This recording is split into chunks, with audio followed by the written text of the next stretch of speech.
right, troops. Welcome to the Action Leap. My name is Owen. Tonight I'm joined by John, J-Man, and Charlie. How are you? I'm good. Good. So tonight we are talking Harley Davidson and the Marlboro Man, which is the manliest man movie that ever manned. Yep. And I absolutely love this movie. You got Mickey Rourke, Don Johnson. There's pretty much nobody cooler. I mean, Mickey Rourke is just smoking the entire time. You just know his character smells really bad. You can just tell leather and cigarettes and alcohol. Man. He's not even the Marlboro Man and he's smoking. Exactly, yeah. He smells like the Marlboro Man, but not the Marlboro Man. Exactly. So hello to Lark, Bark, Gary R, and Adam in the chat. How are you? Oh yeah, and RR, whose comment for some reason I don't see for whatever reason. RR, we may see you didn't like Fantastic Four, so now I made you an Invisible Woman. You said she was overpowered. Now I made you invisible just to get revenge. Yep. Maybe that's what it is. Yeah. So I saw it for the first time today. Real Popcorn Geek. Oh really? Oh, all right. Yes. Wow. Oh boy. Awesome. So yeah, I mean this movie it just says action, bar fights, nudity. Great score. Basil Polidorus did Conan. Yes. I mean, come on. Yes. You got Sven. Sven shows up in a small role. Robert Ginty. You won the prize. Oh, and I didn't even get a chance. Wow, you're so good. I didn't even get a chance. I was going to say, guys, I'm wearing a shirt today. Yeah, no, come on. I realized that. Yeah, you got it. It's 2 minutes into the stream. You already noticed it. Nice. Nailed it. Exactly. Tia Carrera, slightly wasted in a small role, but she's in it, so that's fine. That's fine. Giancarlo Esposito, who's just always great. My favorite aspect, Vanessa Williams, of course, yeah. My favorite aspect of the movie, which nobody ever really talks about, is the airplane graveyard is one of the coolest locations ever. Every movie should take place in the airplane graveyard. I just love that.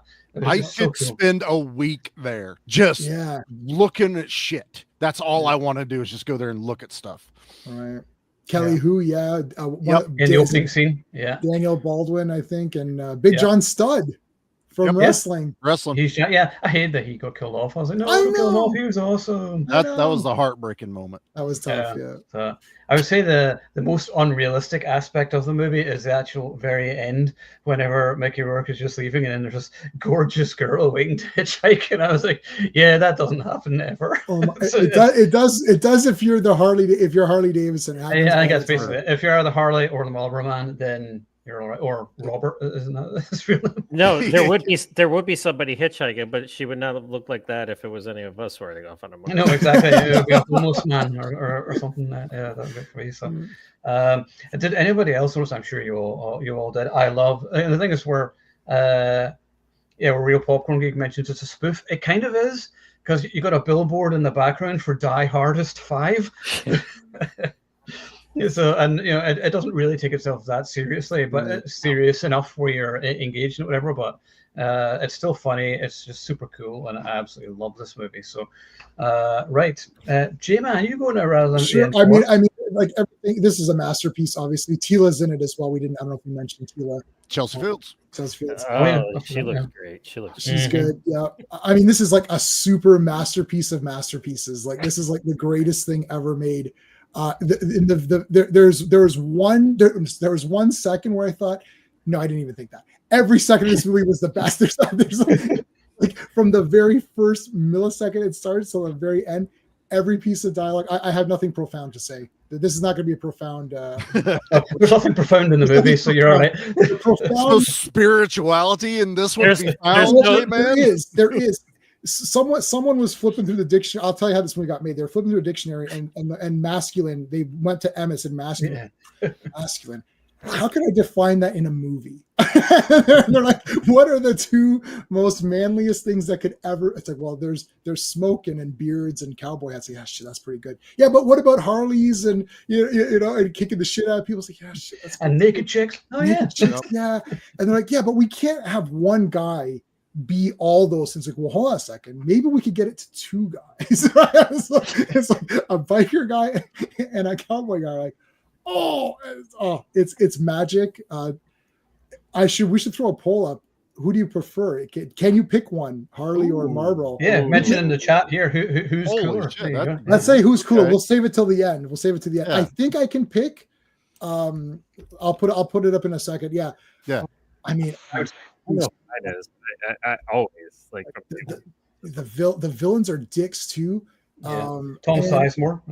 Yeah. Oh yeah, geez, there's so many people in this movie. It's crazy. This didn't do very well, which I didn't know until I looked it up. I thought that this was just like generally thought of as a really fun, cool movie. I know nobody thinks I actually do think it's a masterpiece. I know some people don't think it's actually a masterpiece. They just think it's a fun movie, but it is a masterpiece because they maintained a level of coolness and interest throughout the whole movie. And even though things were happening in a way that you knew what was going to kind of happen, you were always excited about it anyways. Like they just kept throwing in a new character or them in a new situation. It's just the two of them going along. I think these two, like, I mean, they could have made movies forever on this. Like I could have watched easily another 3 or 4 of these. I think they're a better pair. I mean, there's the classic, maybe we should do a stream on the best, buddies, we're going to do that. Yeah, we'll do that at some point. That's an interesting, but they're both super cool where you're like, I don't even know. Cause everyone's got a little bit of their favorite pick. Any other movie with 2 guys are like, I kind of like this guy a little bit more, like this one's pretty goddamn close. Like I can kind of maybe pick somebody. I don't know. I can't even, I don't know. I'm just babbling. Everything is awesome. I don't know what to tell you. Like I can't, I would rather just say what's not awesome, but I can't think of anything that's not awesome. Like his shoe, like even like the details of leather jackets. I mean, the jackets. Yeah. But like he's repairing his boots. Yeah. It's like, why is that? Oh, you'll find out, little things like that. And then Marlboro's not smoking for the beginning of it. He's not smoking. And you're like, well, he's not even smoking. What the heck is this? And then he finally, he smokes or whatever. God, every line of dialogue that they say, I really like the quiet moments when they're talking. Like it's not just like a cool buddy movie when they're being the manly men and fighting, but when they're just talking together and just sitting down and talking, it's actually very good dialogue. And I think both actors got a bit underrated in this because they're very believable. Like I forgot it was Don Johnson and Mickey Rourke. Like I just thought, these 2 guys are awesome. I totally bought into their characters. Mickey Rourke hates the movie. He said it's the biggest piece of shit he's ever been in, and I was like, "You're the biggest piece of shit." Yeah, I'm gonna have to beat him idiot, sir. Yeah. I'll next time I meet up with him, I'll inform him of his mistake. I've heard so many stories about him, like industry stories, and I was like, you're a dick. Fuck you. I don't care. I know. I hope you watch this. The thing is that I like him in everything I see him in. Yeah, and he's great on screen. That's the thing. So I don't care. He's not my friend. And whatever. I'm totally cool with it. But I'll be his friend if you ask, though. That's what I was gonna say. We're not his friend yet. There's still time. There's still time. So, anyways, yes, I love it. Yes, Exterminator. Robert Ginty is the helicopter pilot who gets a little bit of gunfire in there. So that's cool. Yeah. That scene at the end when he just like flies down and starts shooting the shit out of the building. You're like, yes. One last thing. My favorite thing in this movie from when I first saw it 100 years ago till I rewatched it again yesterday. Favorite part is counting up and doing the math on the bullets is super fun. Yeah. He's like, you just spent like 12. He goes, okay, it's $2 every time you fire that. That's $2 a bullet. Well, how much have I spent? Well, you spent $12 in his shit. He goes, no, I took one down and only spent about $4.25. Compared to now, those prices would be amazing to have. Okay, they're expensive as shit now. Or they start running away, and he's like, "Come on, they're spending a fortune," because they start shooting their machine guns. They just start firing the machine guns. He shoots him anyway. He's like, "You shot me!" And he got shot twice in the thing. And he's like, "Oh, you shot me!" I can't believe you fucking shot me. I love that Harley can't shoot for shit. I love that. It's like he's cool, but yet he's still a flawed character. Like he's terrible in a gunfight. He's never killed anyone before, so you think he's going to kill tons of people, and he's like, no, actually, he's not at all. So so there you go. It's a good fighter though, which they gave him. Yeah. I mean, you're immediately rooting for him as soon as at that gas station. I mean, what a brilliant way just to establish the coolness of a character right there, and he's just in the gas station, and then beats the shit out of the robbers, and then Kelly Hu's pretty much just putty in his hands, and he's I don't have time for that. I gotta go smoke and be cool. I don't have time.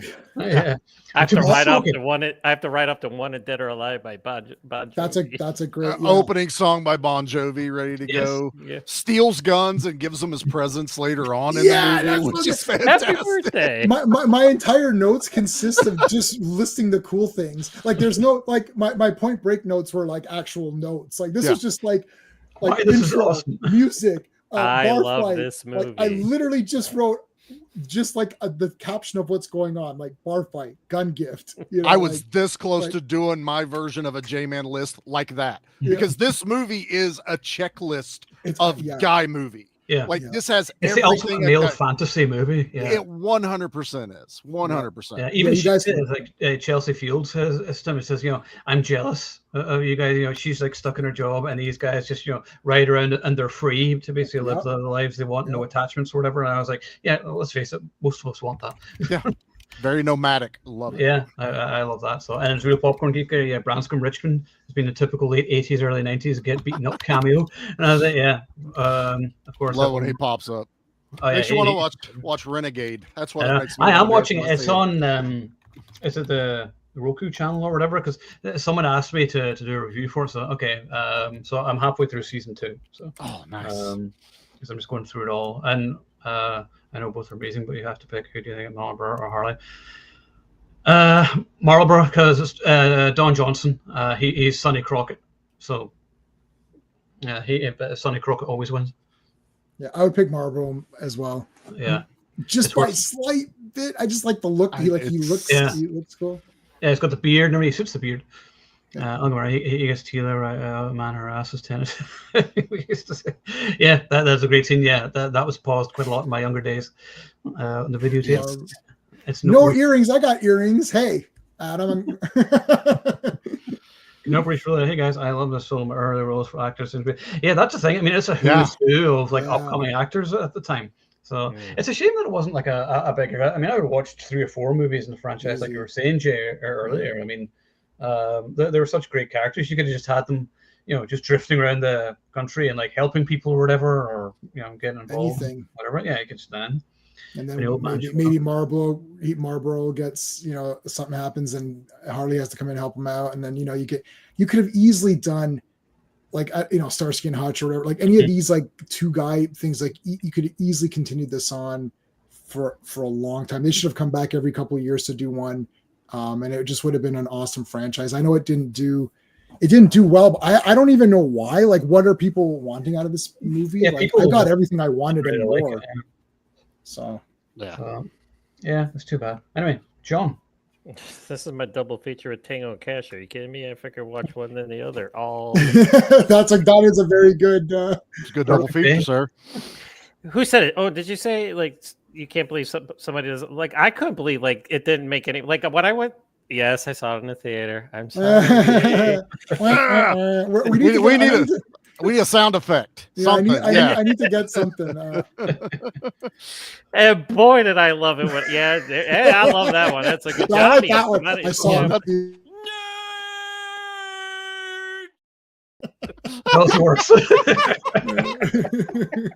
Well, not for no. This movie, you're cool if you. No, that's fine. That's all right. I was just. I think for this one, I think we should have 2. We got the nerd for the when he saw a nerdy movie in the theater, and then we can do the cool one when he saw a cool movie in the theater. So this is we approve this one, John. You've got the approval of this one. Well, it only made like what 7 million or something in the movie. I was responsible for 3 showings of it because I saw this 3 times in the movie. Now we play the nerd drop. Now, there you go. Yes. The cool one, and then he gets the nerd one. Yes, that's right. But like, how can listen? This is made for action. Like, this is made for us. Like, how can you not like this movie if you're an action fan? It's like it's got like J-Man just said it all. It's like, what else can I add to what he has said? I mean, they're so great together. Yeah, Mickey Rourke's a dick in real life, but I mean, I was like his performance was okay, but I thought Don Johnson that really sold the movie in terms of, you know, the camaraderie and everything. But he's hilarious. He's like, we're gonna die tonight, Harley, and I blame you for this. So it's like, you know, or like when they're gonna he's like, let's jump off the building. He's like, well, do it. Go do it.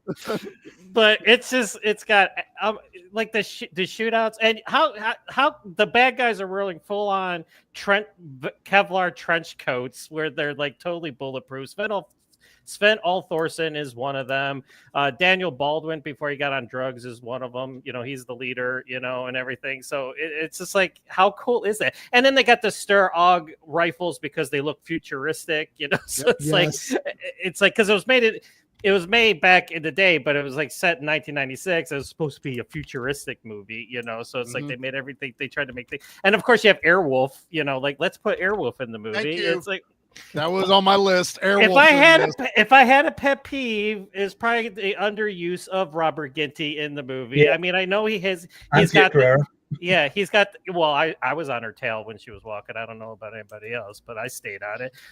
But like him coming down at the end was cool with the minigun on the Airwolf. But it's like you're gonna put Robert Ginty in the movie, have him do something else. I would have liked him to get park the chopper and get down and just help him out and shoot some people, just a few. You didn't have to kill 20, just maybe 5 or 10. Just 30 or 40 would be fine. Yeah. But it's hilarious, and how great is Marlboro Man where he tries past the cop at first and he gives it turns out it's Chelsea Fields in, but then she's engaged, but she's like, oh fuck you, it's okay, don't worry, you're Marlboro Man. It's like, but he'll understand.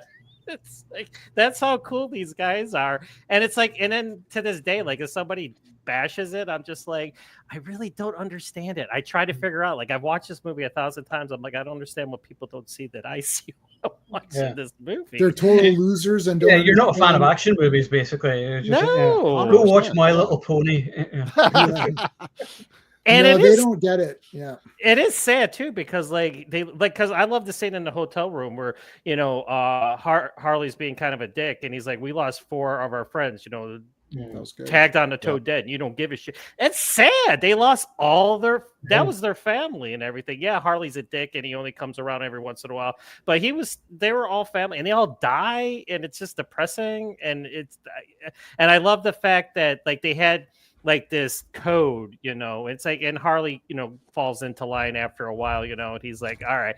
But Marlboro Man is such a cool character because he is a cowboy. He's got that code. He's got that morality, he knows who he is and what he wants. And, but he's when something happens, he's got no problems, dealing with it and taking care of what he has to. And I just thought he was the coolest. Again, this was after Miami Vice, and I just can Don Johnson get any cooler? I mean, yeah, he's not wearing the no socks with the shoes and everything, but I'm just babbling too. I really just have so much love for this movie.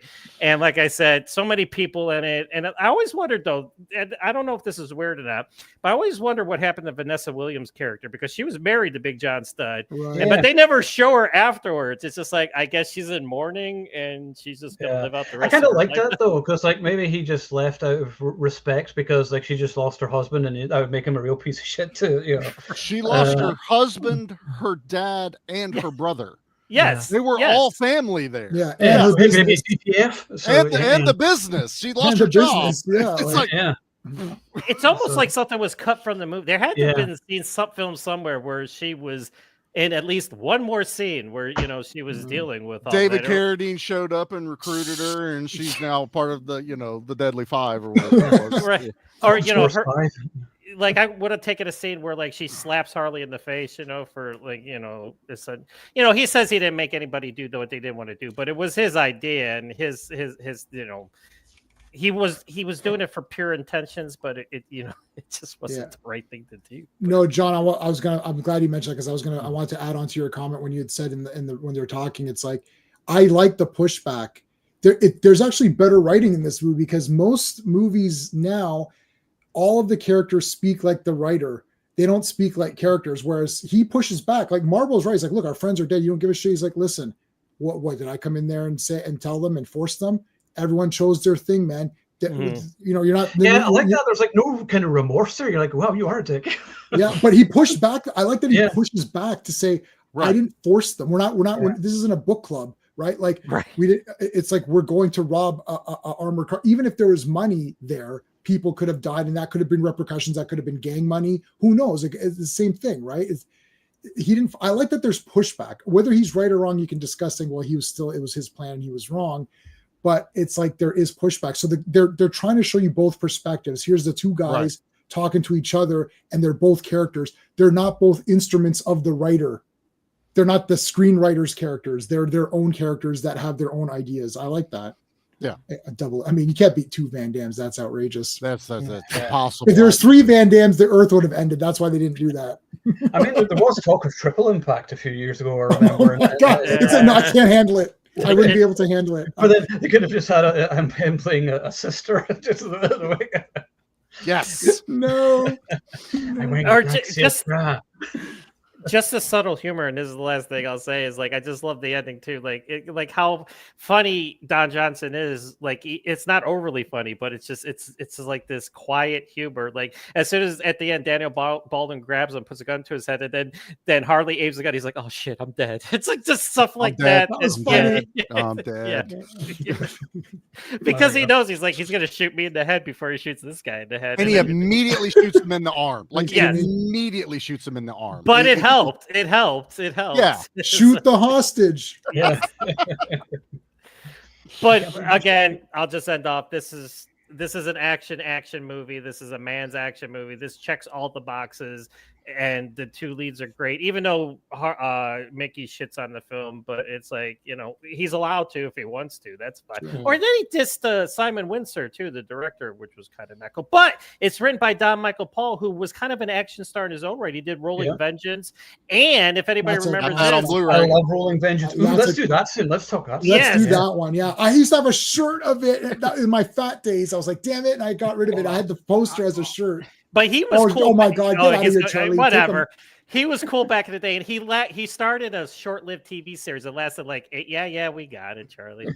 I know, I got it, John. No, I don't. I finally got my Cobra. I got my Cobra, so I got that. I should get that. I gotta get it. But anyway, Cobra, and it fell off my shelf and broke. No. Oh no. Case broke a bit. Yeah. The disc is okay, but the case broke. Oh, you should have heard the swearing. Wait, you're talking about the arrow? The Cobra, arrow? Yeah. Oh my God, that sucks. I didn't mean to bring up bad memories. Oh, what the hell? Really it's okay. Like it's just like cracked a bit, but you know what it's like when you're a collector. Like, and the arrow ones just murdered my child.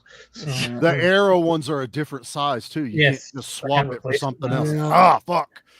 Now you're all angry for me. Well, anyway, sorry, continue, John. Oh yeah, I was talking about Don Michael Paul, but like he was cool back in the day in his own right. You know, he had the look and everything. I wish he became a bigger action star than he did. Yeah. But he started a short-lived TV series called The Hat Squad. It lasted like 8 episodes long, and they were cops who were like, it was in the 80s, but they wore like fedoras and trench coats like back in the day. Yeah. And I love it, and I wish I had all the episodes taped. That I wish I had them to this day, and because you can't find it anywhere. So let me see what I can do, John, because I'd like to get that myself. Check the library files. I'll check the library, buddy. Yeah, but again, he wrote it and produced it, and he knew what we wanted out of an action movie, and it's phenomenal. It's Oscar winning, if you ask me. It's like, I'll say it's Oscar winning. No, it's entertaining. So yeah, exactly. All right, Charlie, over to you. I like that. It's entertaining. It's not Oscar worthy. It's entertaining. Well, it is Oscar worthy if there was categories for movies that are actually cool too, not just like there are 2 categories of like drama and whatever. They never give their due to action or horror. Oh, God, no, they don't. Sometimes the genres that people actually like watching, they don't actually reward. Yeah, the genre movies that people I would put this as, well, I don't know, we'd have to look at the year, obviously, but this could have been the best movie of the year as an action buddy movie for sure. But Terminator 2 is a double impact. Yeah. I mean, that was then it's not going to beat any of those. Yeah, it's not beating any of those. All right, well, yeah. It had an honorable mention at best, probably, in that year. How can it be? How can we be decades away from Terminator 2 and there's nothing to even come close to Terminator 2? Yeah, none of the sequels, nothing since has ever come back. It's still one of the greatest movies of all time. Yeah, like any we peaked. Yeah. Like anything. Like I'm not even just saying like Terminator 2, and then I don't understand. Like clearly the effects have gotten better, right? Yeah. But they can't do it. They just can't. I don't know. They can't do it. Anyway, sorry. Good Lord, it's against everything. Right. Yeah, it's fine. Sure. My turn. Well, just real quick to go back. We're talking about Rolling Vengeance. I've been working on my own custom. Oh my God! Vengeance. All right, you win. And Charlie, just to troll you, while you were talking, I went and ordered the Blu-ray, so now I have it too. That's fine. That's totally fine. I actually don't think I own it now. I'm going to have to order it too. I had it on VHS back in Hey, John. Did you see it in theater?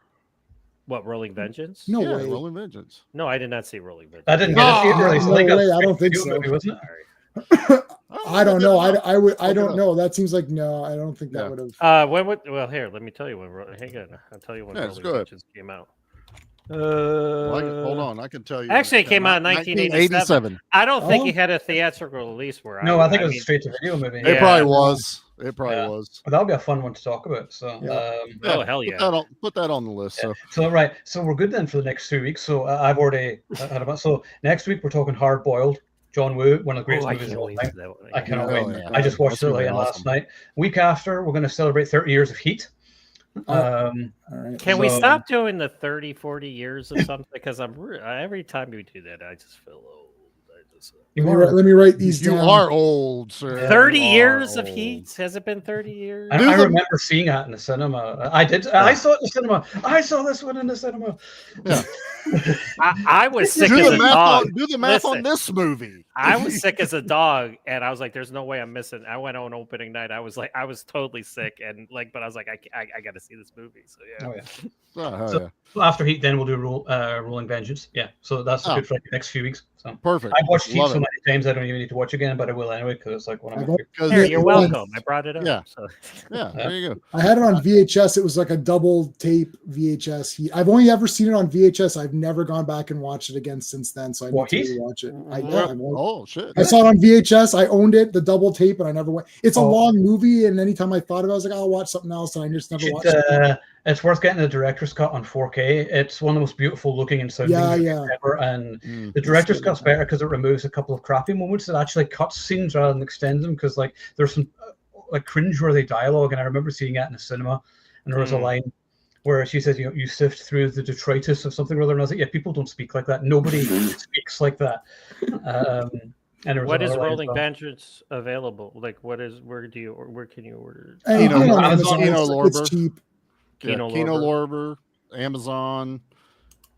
I just ordered from Amazon. It was 28 Canadian, so it's like $20. Yeah, that's right. Yeah. Agreed. They absolutely were. It was just a golden age.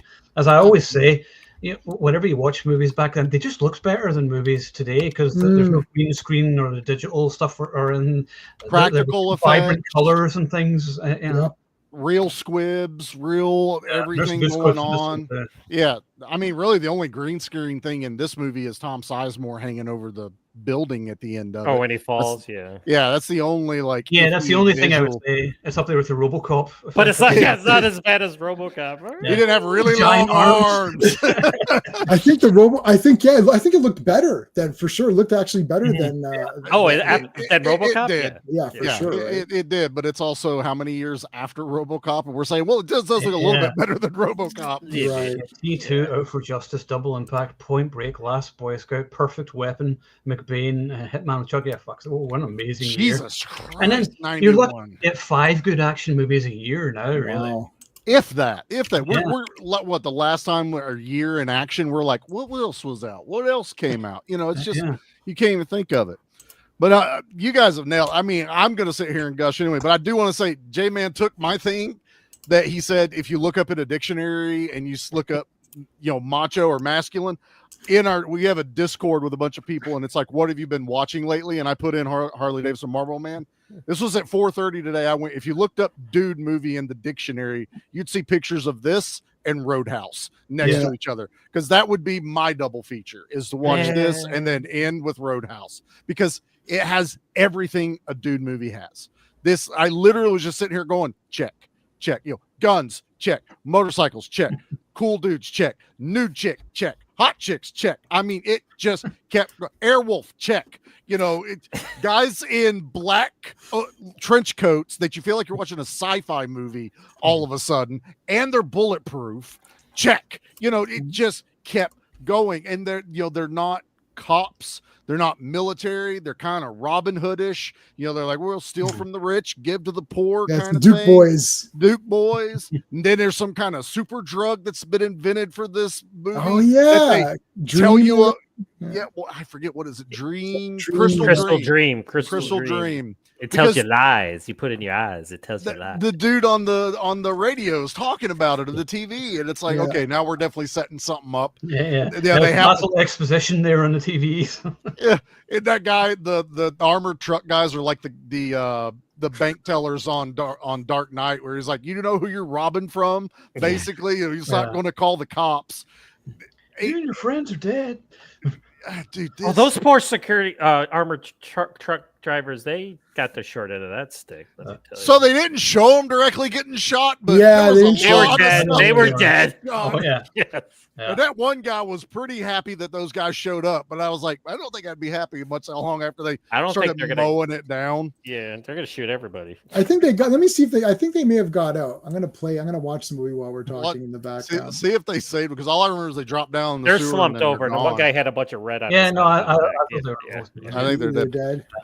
I love the fight between Mickey Rourke and Jake when he goes in there, and arm wrestling. Another movie with arm wrestling in it will always get me pumped up.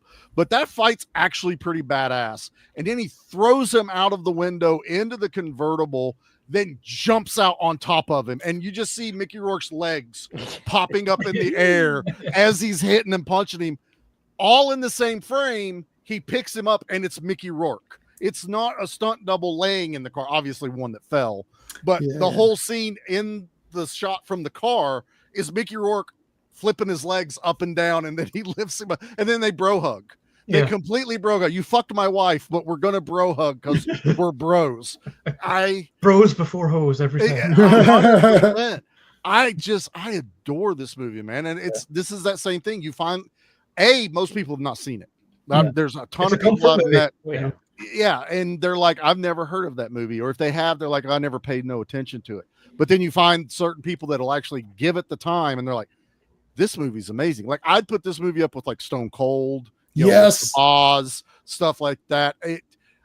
I maybe lean a little bit more to the Mickey Rourke if we're doing the poll, because I just love his cool factor. The motorcycle is badass. He is wearing his leathers. He does know how to fight. He can't shoot worth shit. Hate to tell people this, most people can't. Okay, you're not all action stars and can shoot the belt buckle off of a security guard and the gun out of his hand. I could, totally could. But there's absolutely nothing in this movie that I would pick apart. Even the ending keeps the tone of the movie of what you expect. It never sells you something that it's not. Parody and spoof is really fucking close, but I really think this is a love letter to action. This is just, what do I want? Like, this is like if we wrote an action movie. What do we want to see now? What do we want? What's our favorite things in action movies? This, our whole checklist that this movie has. It's not missing anything. The bad guy dies at the end. You have a really bloody henchman death. When Baldwin dies, he gets fucking shot in the face 3 or 4 times. It takes him a minute to fall down. Sven-Ole Thorson, you're expecting freaking Terminator level, action out of him. There's nothing in this movie to complain about. The setting is amazing. They're in Vegas. A lot of the urban shots. I want that bar. I want that rock and roll bar with the airplane crashed into the top. I fucking love that. The visuals of it. It feels lived in. It feels real to an extent. Honestly, if you didn't have the bulletproof henchman, there's nothing outlandish in this movie. It's super lightweight Japanese Kevlar. Don't think that's a thing, but okay. Those bullets were ricocheting like that. Idea, I guess. It was 1996. It was the future. That's why. That's just bouncing off of it like it's titanium. Whenever the bullets would. It was John Wick before John Wick was. At least John Wick's was. They impacted and mushroomed and stopped. When he's taking all the shit out of his jacket and all them bullets are just falling out of his coat. Sure, the impact of a bullet though would at least knock you over. For sure, they'd be knocked over. The Desert Eagle that Johnson's shooting, that would knock you over still. Yeah, that one, the one he's firing at the end, if he could actually hit somebody with it, would have knocked somebody over. Yeah, that's too much gun for you. Yeah. The comedy is perfect, but like J-Man said, it's those quiet moments, the brotherhood that they have, even though they haven't been around each other in like 2 years, and it's a common thing. They meet up, they see each other, then they're gone for a little while. But you feel that brotherhood right there. They love each other. They would die for each other, but they're also going to knock the shit out of each other. That's what I grew up with. If I got in a fight with my friend, we didn't go on Twitter and bitch about each other to everyone else or fucking do all this shit on Facebook. No, I went and punched him, and then he would punch me back. And then at the end of the day, we're okay. It's all fine. This is the epitome of dudes. That's what this movie is. This movie starts with nudity in 30 seconds. Yeah, it's like 60 seconds. Shout out to that scene, though. The beautiful framing shot of whenever he's just leaving the hotel room and you see her silhouette on the bed. Yeah. And I was like, that's artistic, but she has a nice bum. So, very, very. Also, whenever he's on the motorcycle and takes off, she's standing at the balcony up atop, and the way they framed that shot. This movie shot well. Like, they planned it all out. Again, storyline, it's kind of a nonsense story, but I don't care. It gets me where I'm going, and it makes sense. They don't leave any big plot holes open. They answer everything. You feel the impact of what's like whenever Tom Sizemore's like, you guys are charmed, and he goes, 4 of our friends died doing all this. I'd say we're pretty fucking far from charmed. Lucky maybe, but they tried to make them out like these superheroes, and even they're like, no, we're fucking not. We're basically lucky, especially Mickey Rourke, because he can't hit the side of a barn when he shoots a gun. But it's their charm, their charisma, everything else that's gotten them through. I wanted Marlboro Man Don Johnson to punch Chelsea Field's husband. I wanted that, like that scene in Expendables when Jason Statham, the basketball scene. I wanted that. And speaking of which, I wish they'd have had the forethought in the Expendables to have Mickey Rourke wearing Marlboro Man's hat or something in the background, like the jacket or something, or even the motorcycle. Because he hates the movie so much, so he wouldn't. And that's what sucks to find out, because I didn't know that till I was reading on it, that he hated it. And I'm just like, this is peak Mickey Rourke. And like J-Man, I don't know a bad Mickey Rourke movie. I've seen most of them that he's in. At least he's good in if the movie he's in isn't as good. He's like Iron Man 2, for example. He's like one of the best MCU villains. His Whiplash is amazing. I mean, it's just weird because they tried to merge Crimson Dynamo with Whiplash, because it's just like they put like Titanium Man and all that other shit all into one thing. One guy, it was too weird. But it doesn't like that. Whatever that character, even though it's not a character from the comics, whatever that character is awesome in the movie you're watching. He nails it, and I love him in that one. But I'm babbling like everybody else because I want to talk. I just want to talk through the movie. That's what I really want to do, because I could watch it again right now. Yeah. Like, I had a smile on my face the whole time watching it. Yeah. I want to. Sorry, just this DVD pack. I don't know if anyone else has it. Oh yeah. But it's Stone Cold, Harley Davidson, Marlboro Man, Ronin, Blown Away, Walking Tall, Juggernaut, The Killer Elite, No Man's Land, Winners Take All, and Boot Camp. So that's a great 10-pack. Yeah, this was 9 months. Wow.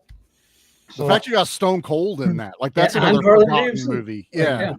I wanted to point out one of the things that works in this movie's favor is that there is already a backstory. Most of these movies, the guys meet, Tango and Cash meet.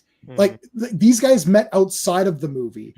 Yes. So when they get back together, they already have the history. That kind of pushes it along. It makes it seem like their brotherhood is way bigger. Yeah. I like that, because like all these other ones, it's usually the two guys that just meet each other. They meet each other in the movie. So the first half hour and bond. And the first half an hour is the bullshit of, we don't like each other. But the whole movie, they remind you of it, because they're at the end, he goes, I've asked you this question 1,000 times and you never answer me. So you're getting that there is a long history between these guys. It makes you kind of want to know what other shit they got into earlier. But I want more of this. Like this would have been a no-brainer. Yeah. So you gotta either this wasn't marketed to the right people correctly. There's just too much stuff out at the time, I think. We're seeing this came out probably way too early, as far as it would have done way better like in 92 or 93 when there wasn't a whole lot of competition. Yeah. I think maybe like people missed out on the two. I think maybe guys couldn't get into the fact that the two of those guys were selling the movie. Like all of the other movies mentioned, you have other things selling the movie. This movie is sold on those two guys. That's why it's just called Harley Davidson, the Marlboro Man. Because people will be like, "What's that about?" And that's the thing. About? It's such an odd title for a movie, though, because like I didn't watch it for years growing up because I was like, well, "What's that about?" And the title doesn't really, give much away. That's their names. Yeah, that's their names. But it's their fake names. But their fake names, right? And it's their characters. It's how they portray themselves. Yeah, right. Yeah, their traits. Also, just what I remember, I love the scene whenever it's like one of the early scenes when they're together and they're just sitting on the billboard talking, and that's when everybody says, "You're like my family. You're like my only family." Yeah, I like that. And you like that early on because you're waiting for them to, they're going to, meet up and start punching each other straight away, whatever. But they don't, like in the bar with Branson Rich and everything, and then he just comes in. Joins in, and I like it. He'll just sit by and watch Marlboro get beat up. He's like, no, he can take it. He can take it. Yeah, he got cut. Let's leave this one-on-one, or he's holding like 3 or 4 guys back, which is a nice little touch. Yeah. But he's also like, I'm not going to jump in just yet. Let's see what he does. Because that's not what the real men do. They let until it. You're nice until it's time to not be nice. If your friend says something stupid, you let him get his ass beat for a minute so he doesn't say something stupid again later. Now, if someone starts shit on him and he didn't do anything wrong, you jump in. That's the rules on that. Well, he didn't do anything wrong. He won that pool. Yeah, he didn't follow his daddy's rule. He did make a pass at his woman, though. He's like, with $5 bills in my pocket and your woman in my bed. Yeah, so that worked. I also like the scene when they're on the train and they're talking like, we did this. And then, it's not sitting right with Marlboro Man, and he jumps, but it's that scene of him watching the train. Yes. Waiting to see if if he jumps, and he doesn't. Yeah. He comes in later, which is a cool scene, but it's that, come on, we're in this together. Come on, please. And he just doesn't. And you're like, you're imagining his mind. He's like, fuck, I got to go do this on my own now or something. Yeah. But I love that the comfort of the viewer knowing that he's going to come. Yeah. Yes. He's going to come, and it's going to be a cool scene when he shows up. So it's almost like I like the comfort of. That's why I was saying, like, with the anticipation of knowing what's going to happen, but you need that in this movie. You need to know what's going to happen so you can look forward to it happening. And then when it happens, you're like, that was cool. It's like, I knew he was going to come back, but that was cool that he did. I was waiting for fight together, and I was waiting for that scene because he's talking to Chelsea Fields. I was waiting for her to make a comment about that because she's struggling. She's like, I love you. I want to go with you. All you got to do is say just the right thing, and I will walk out of this house. Right. But then you start hearing the motorcycle in the background, and she looks right, and then turns around. I was waiting for her to say something.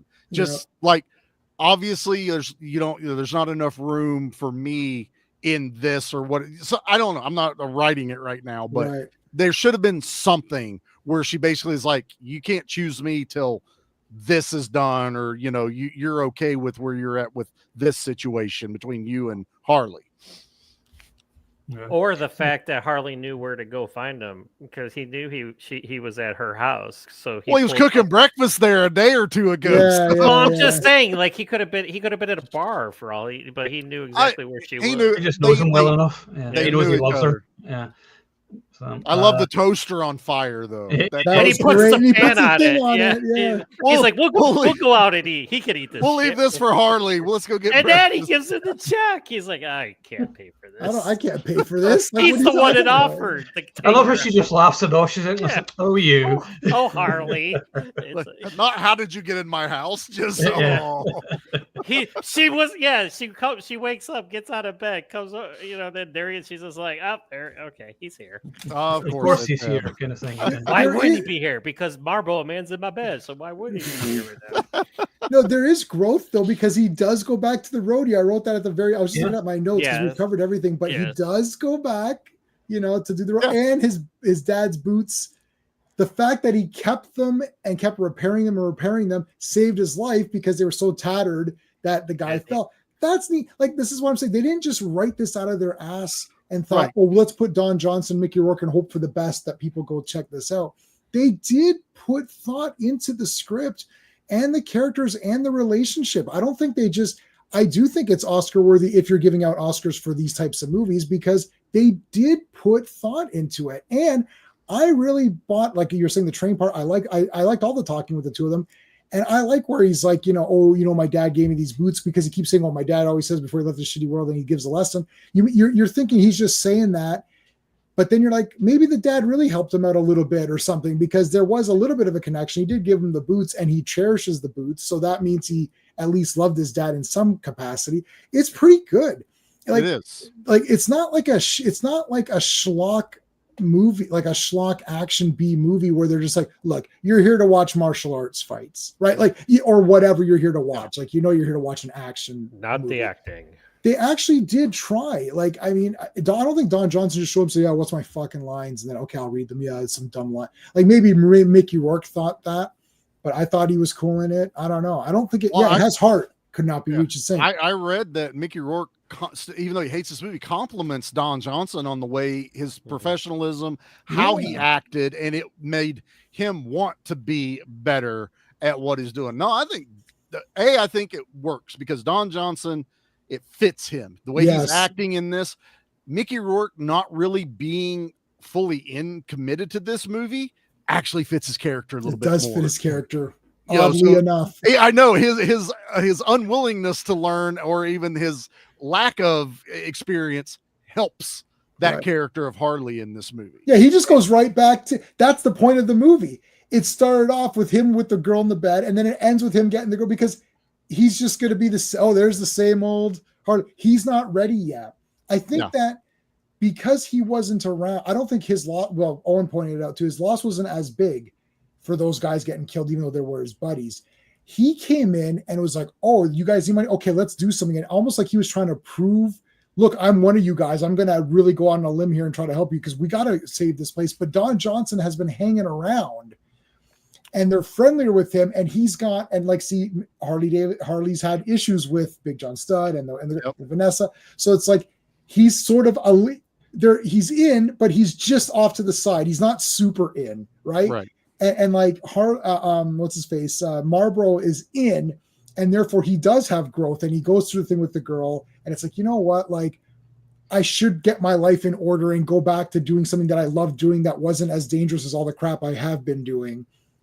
Which is pretty. There's something. I mean, I didn't overanalyze it, but there is something. I think there's an underlying thing. There's something going on about the growth of them and everything. Yeah, they didn't just make this movie. Oh, I made it, and then where's my money? Oh, we didn't make money. Okay, we'll just go on to another movie.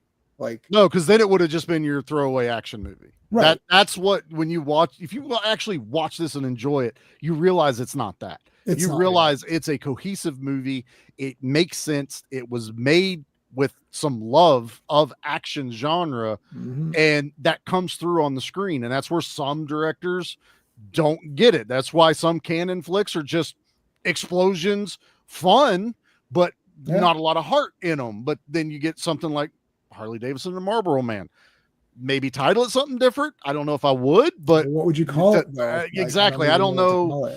You know, Wanted, Dead or Alive. Wait, they already did that. Wanted. Yeah, I would have no idea what would like. How would you even market this in a different?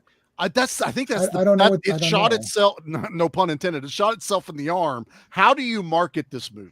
Steel Horses. Steel. Ooh, I like that name. Yeah. Damn, Owen, that's a good one. Actually good. I like that.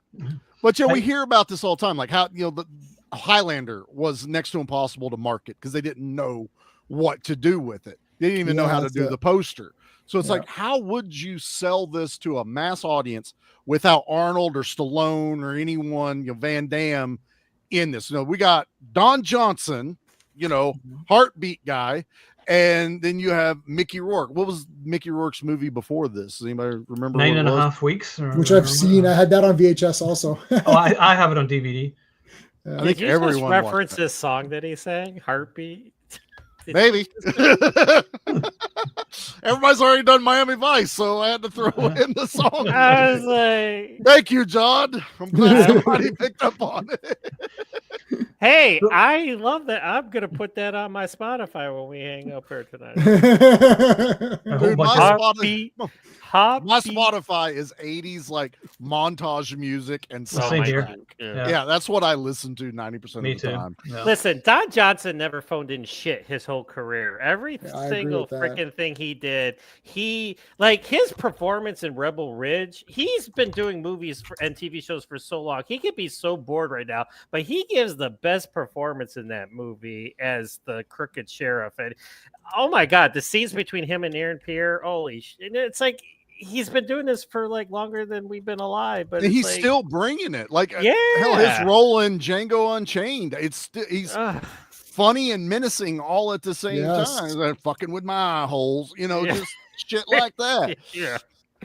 So I mean, that's why he's one of the greatest actors of all time. I mean, I'll fight anybody on that one. What we were trying to see Mickey Rourke's? I don't know. I'm going to go through some of these comments here. I'm going way back to like 829 where Adam. Mortal Kombat and Predator Badlands up soon. Yeah, looking forward to both. More looking forward probably to Mortal Kombat. Predator Badlands does look fun, but we'll see. I don't know. I'll see it, but Twisted Metal. I'm looking forward to that. I really liked season 1 of Twisted Metal. That was good. Alien Earth, I have watched. I've seen the first 6 episodes of it. First 3 episodes, there's an xenomorph in every episode, which is good. It's the same one. It's like an ongoing story. Some great gore. It feels more like Alien. Like I said this to you before, like the ship design is like the interior of the Nostromo, and it feels more like Alien. It goes more for a horror vibe. There's a creature in it called the Eye, which is fucking repulsive. Awesome. Episode 4 is a bit boring, but even because there's no like alien in that, but it's like a character episode. But then episode 5 and 6 are awesome again too. So I'm looking forward to that, and I like boring sci-fi. If it's good sci-fi and it's boring, okay. Same here. Amazon Prime's wrote us. Well, the remake was a horror movie, I suppose. He does rip a guy's throat out, so that is horror movie level stuff. And I got to be honest, the foreign movies on Netflix are what have been keeping me going this year. Like KO was fantastic. Ghost Killer, which isn't on Netflix, but it says soon has the best fight scene of the year. I don't think anyone's going to beat that. I'm just going to go probably, yeah. Yes. Yep, fair. And it was blue too. So yes, you're right. Yeah, exactly, yeah. Showdown at Tokyo, Operation Condor, and Stone Cold also 91. Stone Cold was 91 too. Holy shit! So we should have done Stone Cold versus this, biker movies. But I want to do Stone Cold versus One Tough Bastard or One Man's Justice, as it's called in the US. One Man's Justice. Correct. So the Boss, man. I love the Boss. I was like 3,000 miles. I love 3,000. This is a great movie. I saw it in the theater. I have it on VHS. I still have it on VHS. Wherever you can have Howie Long hanging upside down shooting machine guns is A+ in my book. Yep. Favorite Don Johnson. Yeah, it's Giancarlo Esposito. Yep. Yeah. Yes, it's funny. Well, me and Ed met Giancarlo Esposito last year, and he's every bit as intimidating as you think he would be. He's a super nice guy, but just you can tell why he's cast as a villain all the time, though, because he's just got that presence, and you're just like, he was awesome. Let's see, Uncle I was a horizontal right? Yeah, correct. I want my boat. I haven't seen any of these. I've been holding the comments back. So. That's Iron Man 2. Yeah, I know. That's right. I know. Yeah. That's good. Yeah, that's Wild Orchid. Yeah, were they or not having he has indeed. Yeah. Oh, the director of photography did those. Okay. Yes, the Killer Elite, the very one. And as I've said before, if you don't know, the Killer Elite was the reason where I got the name for my website. The Action Elite was inspired by this. Yep. It's James Caan versus ninjas. Mm-hmm. Can't go wrong there. Yes, it's actually maybe. Because I've been watching which is it's my all-time favorite TV show. I think it kind of goes off the rails. Said before there's an episode about a UFO in it, and I think James Brown was in it, and you're just like, what? What the fuck is this? It's like so bizarre. But The music is fantastic, just the vibe. It's I absolutely love it. Up to season 5, yeah. I got the whole DVD set. Doesn't Marlboro go back to the yes, he does. Yep. Shane Black cough. That's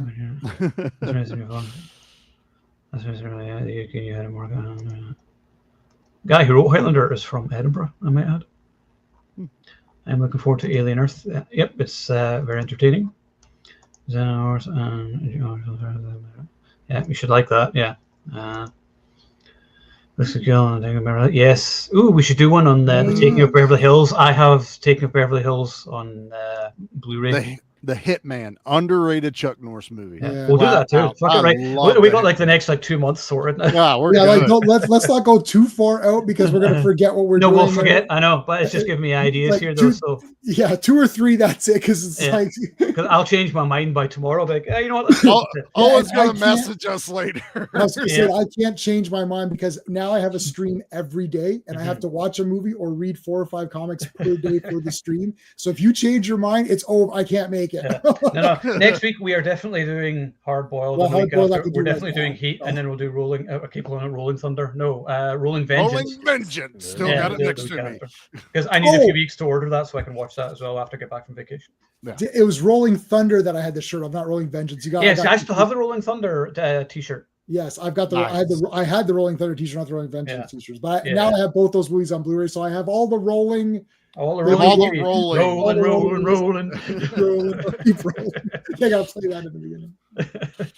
So so next week is Hard Boiled. Looking forward to that because I was watching last night. I'm actually, I think Shout Factory have been releasing all these Hong Kong movies onto Tubi right now because I watched Hard Boiled. I'm halfway through City on Fire, which I've actually never seen. I've always been looking for it, but it was always sort of hard to find.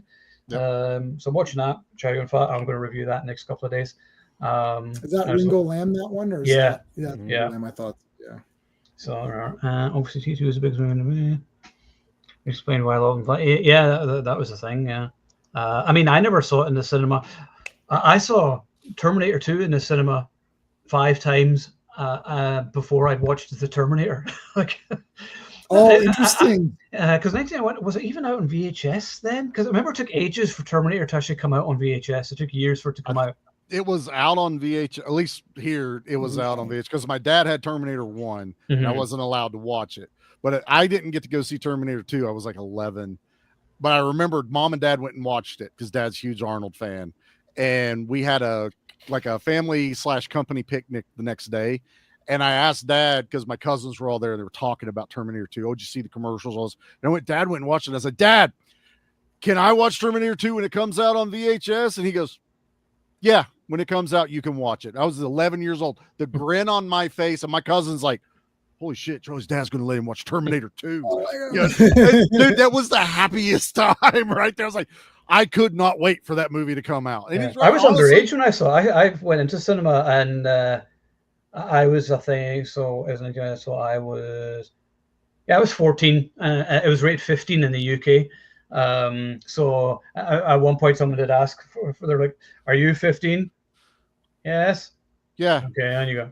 Yes, I am. Let me pop my zip. Yes. Sure, mister. I saw it in the theater, but you were allowed. My buddy's dad took us. In Canada, you're allowed to see pretty much. You can see anything if there's a parent, unless it's like X or something like that. Right. But I'd seen Terminator many, many, many times before I saw Terminator 2, and I didn't know that Schwarzenegger was a good guy. I don't think I knew that he was a good guy because I remember thinking, oh shit. I was like, oh shit, wait a minute. It's like, because I know the commercials this time, there's 2. And you're like, oh shit, there's 2. And then you're like, oh, it's one Terminator versus the other Terminator. Like, yeah, I mean, that's impossible. You would know, everyone knows that now. Now the surprise is that he's the bad guy in part 1. Because if you watch these people, these Gen Z people react or watch for the first time, they're like, oh, Schwarzenegger's the bad guy in this way. What is this? It's like they're more shocked that he's the bad guy because he's been the good guy more often. But I was shocked that he's like, come with me if you want to live. It's like, what?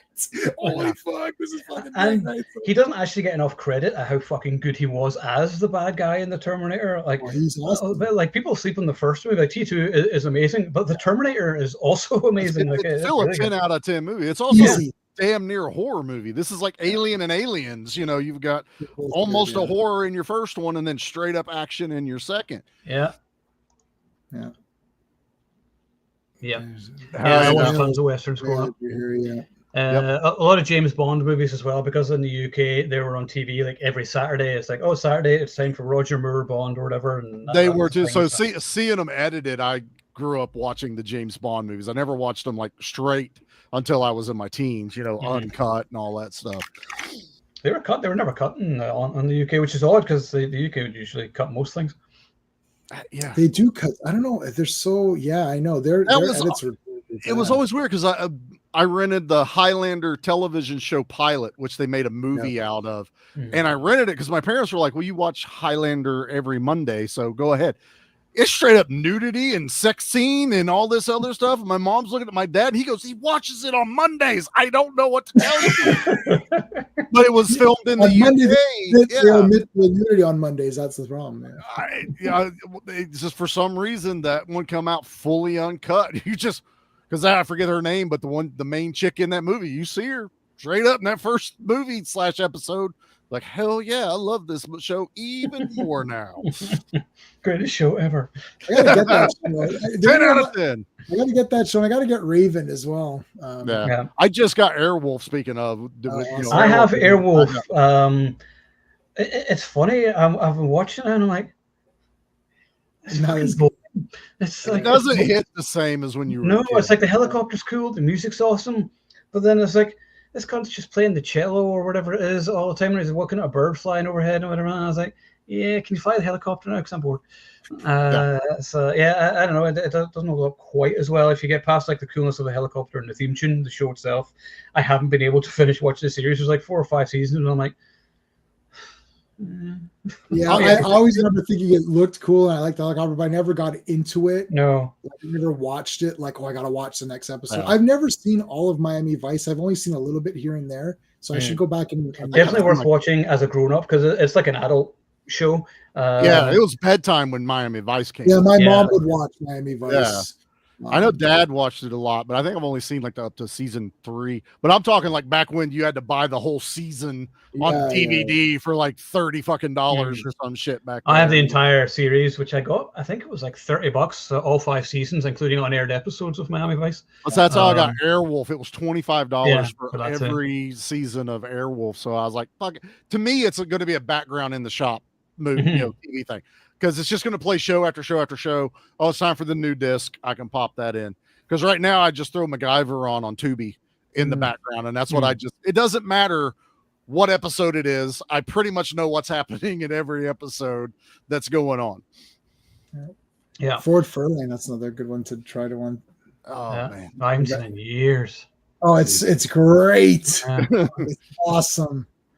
I've totally forgotten what I was going to say. I did the press conference on Sunday, with Eddie Murphy, Pete Davidson, and Keke Palmer, and I was like, all right, let's see. Yeah. So,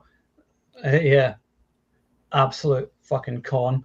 So it was the same as what it was for Fantastic Four, where it was like a webinar thing. So some idiot is interviewing them, asking crap questions.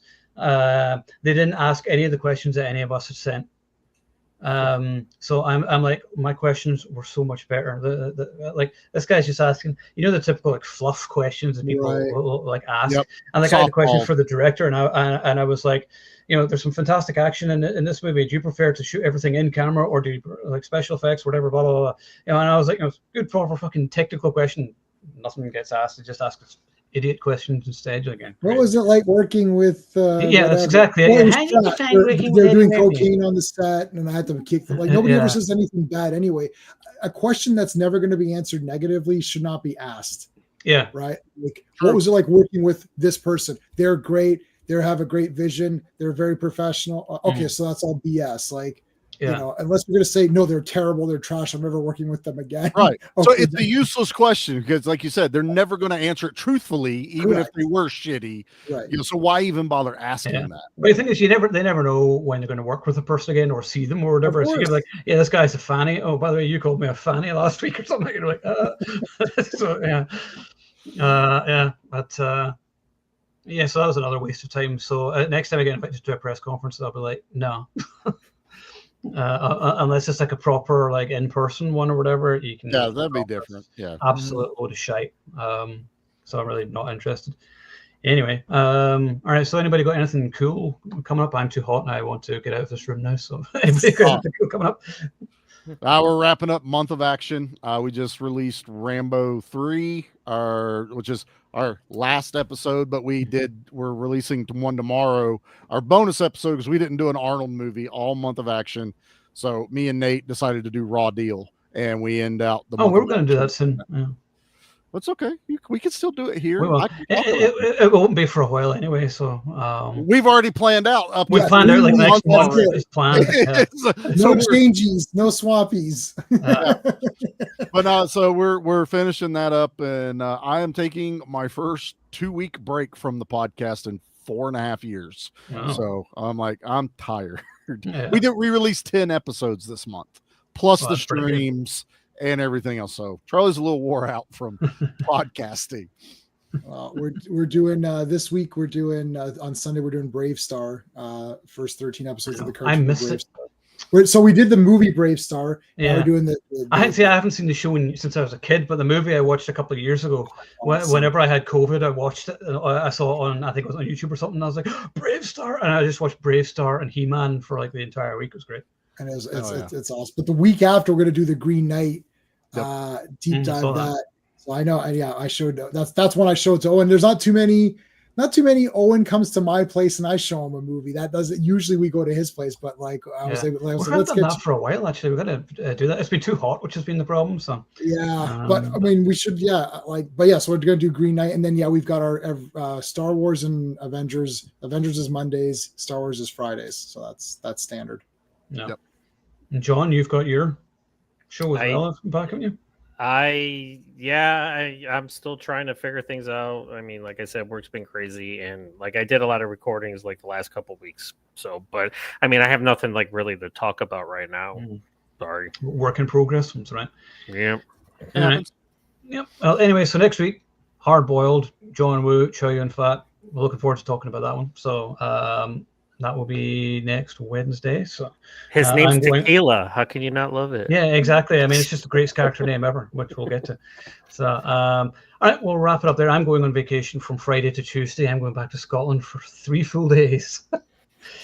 Right there. Wait, to get there and to get back is that more than? No, that's not more than. No, it's 6 hours to get there and 7 hours to get back. So I'm traveling on Friday night. I'll arrive Saturday morning, and then I'll leave Tuesday, and then I'll arrive Tuesday morning because I go back in time.